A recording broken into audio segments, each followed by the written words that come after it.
Well, the father of the Boston bombing suspects denies his son's involvement in the marathon blast, saying they were set up. Somebody clearly framed them. I don't know who exactly framed them, but they did. They framed them, and they were so cowardly that they shot the boy dead. There are policemen like that.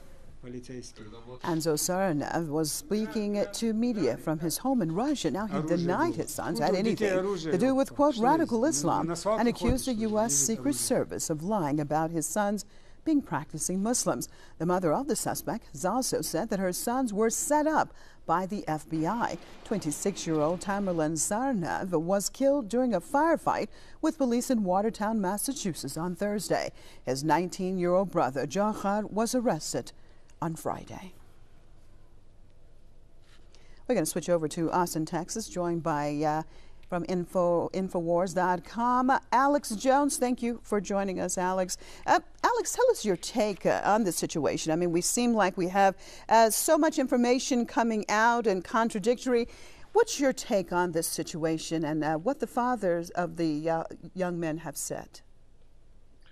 Well, thanks for having me. For someone who doesn't study this, for the general public that doesn't follow false flags or intelligence operations like this, it looks like they got their guys. But when you know what you're looking at, you see all the photos of all the contractors and spies and people watching the two brothers when they come, when they go, all the other people there, they're there with black bags. Okay, Alex, I'm going to have to interrupt you. Alex, we're having some audio difficulties. Hopefully we can get you back on, and definitely would like to talk to you. Do we have him? Alex, can you hear me now? They say it's a clearer line. Absolutely. Can you hear me now? Okay, perfect. Go ahead, Alex. Thank you. Sure.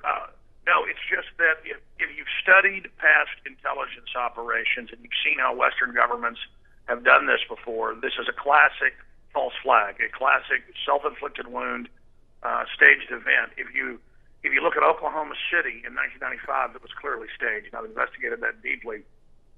They had a lot of different patsies and groups there that believed that they were taking part in a drill. And we know that there was a drill at the Boston Marathon and at the end of the Boston Marathon, and there were Defense Department personnel and contractors swarming around with black backpacks, so that in case the police basically saw something suspicious, the bomb wouldn't be stopped. And then I predict that once they showed these patsies' faces a few nights ago, that they would both end up dead. And right now, the other patsy, they say, is in critical condition. So when someone's not trained in this, it's hard to know what really happened. But when well, Alex, let me just jump in here, because we are in the middle of the news bulletin. But what could be possible reasons that the U.S. government would want to do a false flag operation like this with this situation? Well, they want a political diversion from the congressional committee that ruled the day before that George W. Bush and Barack Obama are guilty of war crimes and treason for ordering ongoing torture at torture camps all over the world. That was even in the New York Times.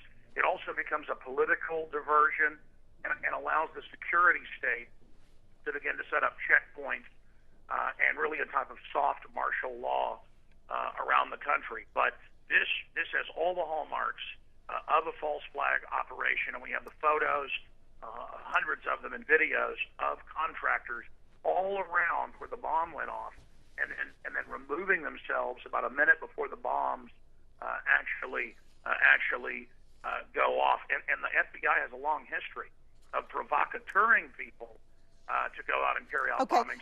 Alex, just real quickly, 30 seconds. Alex, do you think that it's possible that we're going to actually, because we know about various false flag operations that you have mentioned before, do you think that this is something that will actually come out, that the average American in the United States will come to realize or understand that it's a false flag operation?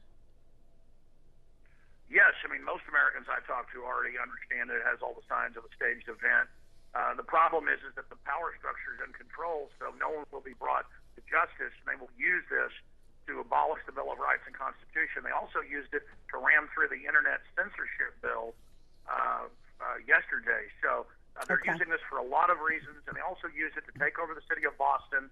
Never before before happened. Lock it down under martial law. This is all about a police state power grab. That's why government staged false flags from Hitler to Clinton.